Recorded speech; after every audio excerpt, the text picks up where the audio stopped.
Deseamos seguir considerando los temas de la familia en este curso básico y especialmente esta subcategoría de temas, el de la economía. Actualmente el tema que vamos a tratar es el número 8 o lección número 8 relacionada con la economía y la previsión, porque el prever o ver por anticipado una situación es uno de los elementos que justifica también una economía. Y con el fin de tener una perspectiva más detallada e ilustrativa de este tema que trataremos en los próximos minutos, deseamos considerar la palabra del Señor en Segunda de Reyes, capítulo 4, y leeremos el versículo 1. Dice así: una mujer de las mujeres de los hijos de los profetas clamó a Eliseo diciendo: tu siervo, mi marido, ha muerto, y tú sabes que tu siervo era temeroso de Jehová, y ha venido el acreedor para tomarse 2 hijos míos por siervos. Esta era una situación límite, era realmente crítica la situación. Aquí había una familia con padre, madre e hijos. El padre fallece, posiblemente como resultado de una larga enfermedad. Se había endeudado la familia. Tras la muerte del padre y esposo no existía otro proveedor de recursos económicos para ese hogar, y las deudas no solamente se habían consolidado, sino que habían crecido. Y una costumbre de la época era obtener el pago de esa deuda por servicio, por trabajo. Así que esta madre ya había recibido la noticia de que el acreedor iba a venir a coger a 2 de sus hijos y ponerlos a trabajar para él con el fin de cubrir los gastos que estaban adeudados. Y en esta situación límite, crítica, la única solución que ella ve es acudir al profeta Eliseo. Y ahora veamos cómo actúa el profeta y cómo el Señor le inspira. El versículo 2 dice: y Eliseo le dijo: ¿qué te haré yo?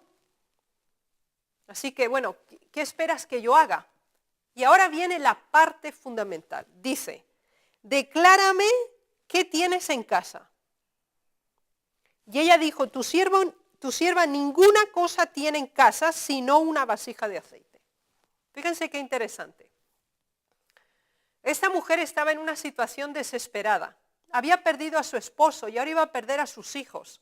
Imagínense en qué estado ella se encontraba. Y ahora el profeta le dice: bueno, ¿y yo qué quieres que haga? Obviamente ella quería una solución para su problema. Y quizás la forma en que el profeta le contestó no correspondía a sus expectativas, porque el profeta le dice: ¿qué es lo que tienes en tu casa? O sea, ¿qué es lo que tú tienes? ¿Qué es lo que posees? Recordemos de nuevo la misma perspectiva en el caso del milagro de la alimentación de los 5.000 y de los 4.000. El Señor preguntó: ¿quién tiene algo? ¿Qué es lo que hay? Y entonces ella se nota que está confusa porque su declaración es contradictoria, porque le dice: tu sierva ninguna cosa tiene. O sea, le dice: yo no tengo nada. Pero después le dice: tengo solo una cosa. Primero le dijo: no tengo ninguna, pero bueno, sí tengo. Le dijo: tengo una vasija de aceite. Y esto es muy importante en el análisis que vamos a hacer. Aquí nos damos cuenta de una situación desesperada, la que estamos tratando de Segunda de Reyes 4. En Segunda de Reyes se nos habla de una viuda que además estaba agobiada por los acreedores, que estaba a punto de perder también a sus 2 hijos. Y ella tenía deudas. Esa era una presión económica. Además de deudas, era viuda. Así que tenía una presión emocional. Ya no tenía esposo. estaba sola y tenía que resolver todos los problemas, no tenía ningún otro medio de ayuda, ningún proveedor para la familia. Y además de eso, era madre de por lo menos 2 hijos que conocemos aquí, teniendo la idea ante ella de que se los iban a arrebatar, se los iban a sacar a sus hijos para poder cubrir la deuda. Así que era una madre en un estado no solamente de presión emocional, sino de gran presión psicológica. De hecho, con estos 3 elementos nos damos cuenta que ella estaba al borde de una crisis humana y económica. Ya no tenía esposo, los hijos los iba a perder y además tenía tantas deudas que no podía pagarlas. Por esa razón le iban a sacar a sus 2 hijos para que trabajaran. Ahora, cuando nosotros estamos en una situación límite como es esta, que económicamente, emocionalmente, psicológicamente estamos perturbados, estamos presionados, ¿cuál es el primer paso que nosotros debemos dar? Aquí tenemos el ejemplo. Ir al Señor. Ese es nuestro primer paso. Ir a Dios. Buscar consejo espiritual.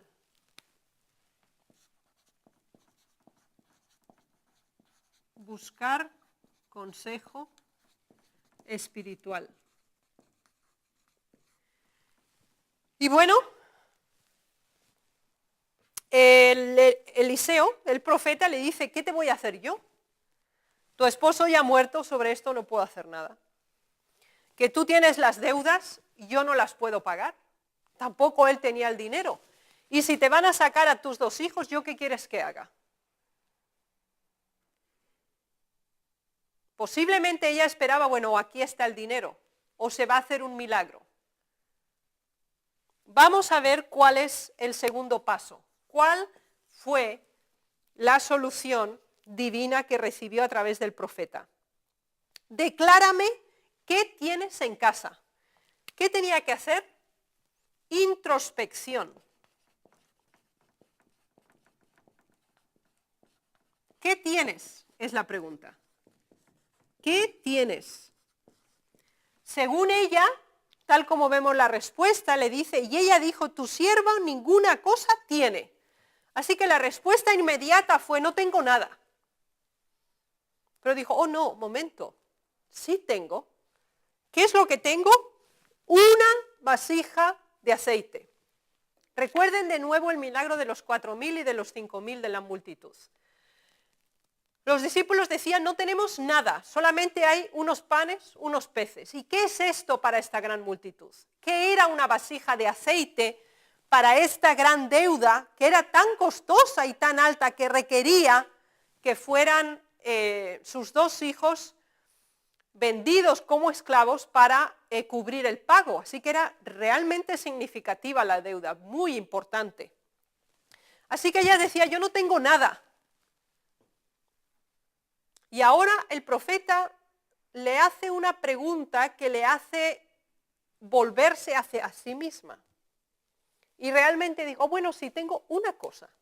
Tengo una vasija de aceite. Entonces la pregunta es, ¿qué tienes? O sea, si ya tenemos clara la situación que se nos presenta en el versículo 1 de Segunda de Reyes, tenemos que ir a Dios, buscar el consejo espiritual. Después tenemos que ver qué es lo que tenemos.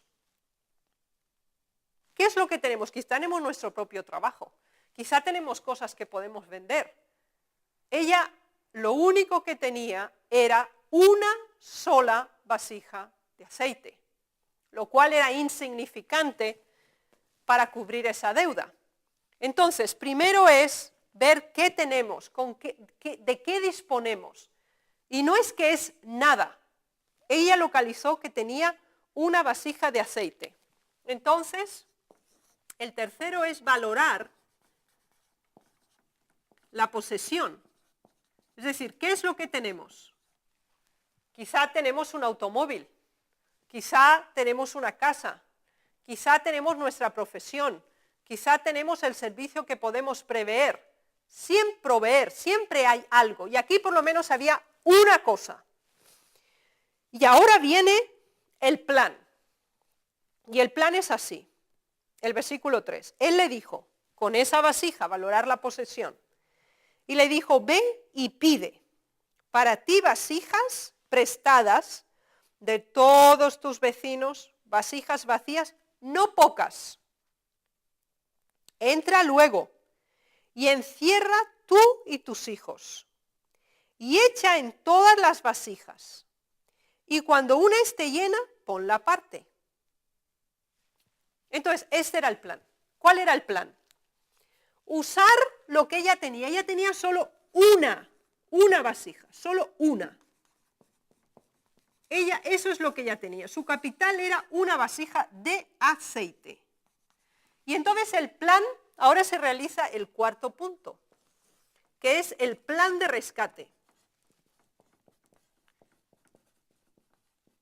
Que de hecho es poder resolver el problema que teníamos en Segunda de Reyes 4.1, que es cubrir las deudas. Entonces, ¿cuál era el plan de rescate? Como ella tenía una vasija, el primer paso era, tenía que ir y pedir prestado, tenía que entrar en acción, no ponerse a llorar, no desesperarse, no paralizarse, no detenerse. El profeta le dijo, ve y pide para ti vasijas prestadas de todos tus vecinos, vasijas vacías, no pocas. Así que tenía que entrar, el plan de rescate era la acción. Ella tenía que ir al exterior y tenía que pedir, ella tenía una vasija y ella tenía que pedir muchas vasijas vacías. Fíjense qué interesante es esto. Ella tenía una vasija llena y ahora lo que ella tenía que pedir era muchas vasijas vacías. Cuando tuviera todas las vasijas, ese era el primer paso, ir al exterior, la acción. Después tenía que ir de la acción a la ejecución. Cuando había reunido todas las vasijas vacías que podía, tenía que ir a su casa, tenía que cerrar la puerta. Y ella y sus hijos tenían que coger de la vasija suya, que tenía aceite, echar sobre una vasija de las vacías. Cuando estaba llena, la ponían a un lado y llenaban la otra, y la otra, y la otra. Eso parecía algo muy extraño. Si era una vasija, ¿cómo iba a llenar muchas? Veamos qué ocurre. Versículo 5. Y se fue la mujer y cerró la puerta, encerrándose ella y sus hijos. Y ellos le traían las vasijas y ella echaba del aceite. Cuando las vasijas estuvieron llenas, dijo a un hijo suyo, tráeme aún otras vasijas. Y él dijo, no hay más vasijas. Recuerden lo que estudiamos en las primeras clases, que la familia es una asociación, es como una empresa. Aquí, ¿quiénes estaban ayudando en la resolución del problema? ¿Solo la madre? No, todos los miembros de esa familia, porque ahora solo estaban la madre y los hijos, el padre ya no estaba. ¿Y ahora qué? Ella y sus hijos, colaborando en conjunto. Así que en la ejecución está la coordinación de todos los miembros de la familia. No ocultemos a nuestros hijos cuando tenemos problemas económicos, expliquémosles y así ellos van a entender por qué hay que ahorrar, por qué tenemos que limitarnos, por qué tenemos que estrechar nuestros gastos. Y ahora con sus hijos, los hijos le están ayudando, aquí nos dice, ellos le ayudaron a recoger y ahora también le ayudaban a llenar y a traerle las otras vasijas. Y ahora ya se acabaron. Y ahora viene algo interesante. Y él dijo, no hay más vasijas. Entonces cesó el aceite. ¿Ya no había más vasijas? Se acabó el aceite. El aceite era primero una vasija y llenó muchísimas vasijas. Todas las que consiguieron.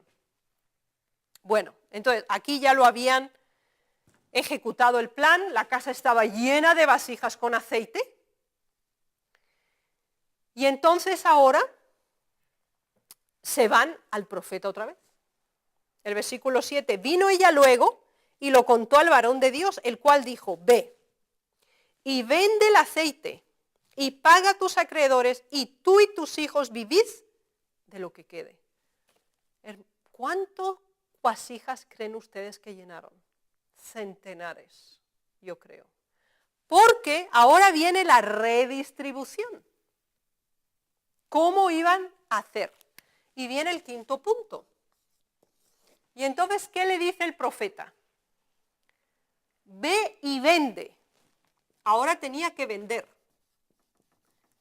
Y tenía que distribuirlo de dos maneras. El provecho, la ganancia, dice, paga a tus acreedores. Así que antes de gastar nada tenía que pagar las deudas. Eso es punto 1. Y después dice, y tus hijos vivid de lo que quede. Y de lo que quede, vivirían ella y sus hijos. Este es un milagro maravilloso. Pero no es de la nada. Ella tenía que identificar que tenía algo y con ese algo todos tenían que colaborar. Y el Señor hizo el milagro de la multiplicación. Pero el Señor no va a hacer algo que nosotros sí podemos hacer.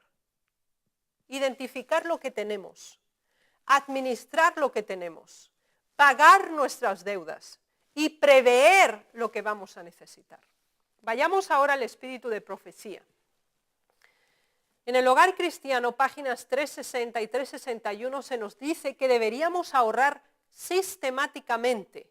El ahorro no debe ser ocasional, circunstancial o basado en la presión, sino que debería ahorrarse con sistema. Dice así, si usted hubiera economizado debidamente, podría disponer hoy de un capital para los gastos de emergencia y para ayudar a la causa de Dios. Cada semana debería poner en reserva una porción de su sueldo y no tocarla, a menos que fuera para hacer frente a una necesidad real o para devolverla al dador en ofrenda a Dios. Los recursos que ganó no se han gastado sabia y económicamente, de modo que quedara un sobrante para un caso de enfermedad y su familia se viese privada de los recursos que usted gana para sostenerla. Ella debiera tener algo con qué contar si usted se viese en situación difícil. Vemos aquí la situación de esta familia. Ahora la viuda estaba sola, estaba en una situación extrema y no tenía nada, exceptuando esa vasija de aceite que el Señor multiplicó. Ahora, ¿qué principio se nos da aquí? Dice, cada semana debería poner en reserva una porción de su sueldo. ¿Eso qué quiere decir? Que cuando recibimos nuestro salario, nosotros separamos primero diezmos, primicias y ofrendas. Eso es lo primero. Y eso es intocable, lo vamos a tocar también, aquí valga la redundancia en este tema.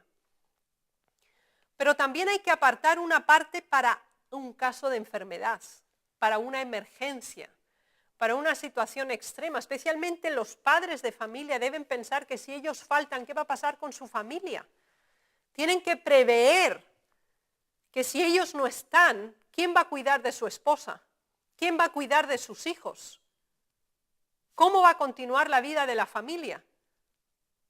Y este es el apelo que tiene este testimonio. Así que aquí encontramos un primer elemento relacionado con la economía y la previsión. Si se recibe el salario en vez de semanal, pues quincenal o mensual o diario, se aplica el mismo principio. Así que vamos a presentar a continuación los puntos de previsión. 1. Lo acabamos de leer, dice así. Capital para casos de emergencia. Así que tiene que pensar en casos de emergencia. Por ejemplo, usted tiene un automóvil y el automóvil se daña. Tiene que tener un caso de emergencia para hacer esa reparación. un fondo para ayudar a la causa de Dios. Aparte, esto es aparte de los diezmos y las ofrendas. Después se nos dice, para caso de enfermedad, otra tercera razón. Caso de enfermedad.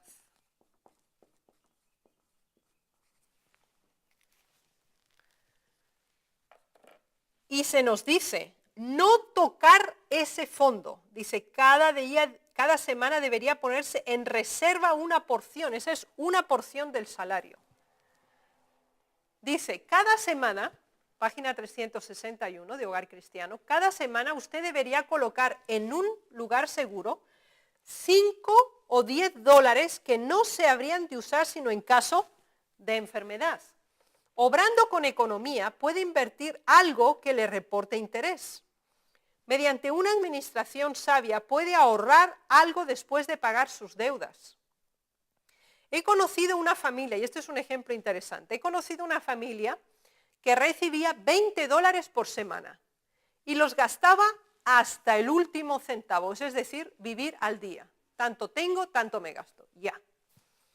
Mientras que otra, con el mismo número de miembros, que recibía tan solo 12 dólares, así que esta recibía menos, 12 dólares, por semana, ahorraba 1 o 2 dólares semanales, aunque tuviera que privarse de comprar cosas que parecían necesarias, pero no indispensables. Recuerden el matiz que habíamos hecho en una de las clases anteriores, la diferencia entre necesidades básicas y necesidades no indispensables o no necesarias. ¿Ok? Así que debe haber una cuenta de ahorro. Debe apartarse dinero. Debe tenerse el principio de ahorro constante. Que sea poco. Lo ideal es que fuera más de lo que podría ser lo que es generalmente, pero hay que tener el principio, cada vez que se recibe un salario, una parte tiene que ser para ahorrar. No se puede gastar el salario completo. Así pues, en primer lugar, lo que Dios requiere. Hogar Cristiano 3:34. Los requerimientos de Dios ocupan el primer lugar siempre y sin excepciones. No estamos haciendo su voluntad si le consagramos lo que queda de nuestra entrada después que han suplido todas nuestras necesidades imaginarias. Antes de consumir cualquier parte de nuestras ganancias, debemos sacar y presentar a Dios la porción que Él exige. En la antigua dispensación se mantenía siempre ardiendo sobre el altar una ofrenda de gratitud para demostrar así la infinita obligación del hombre hacia Dios. Si nuestros negocios seculares prosperan, ello se debe a que Dios nos bendice. Una parte de estos ingresos debe consagrarse a los pobres y una gran porción debe dedicarse a la causa de Dios. Cuando se le devuelve a Dios lo que Él pide, el resto será santificado y bendecido para nuestro propio uso. Pero cuando un hombre roba a Dios reteniendo lo que Él requiere, su maldición recae sobre el conjunto de lo que queda. Así que, prioridad máxima, diezmo o diezmos, primicias y ofrendas diversas.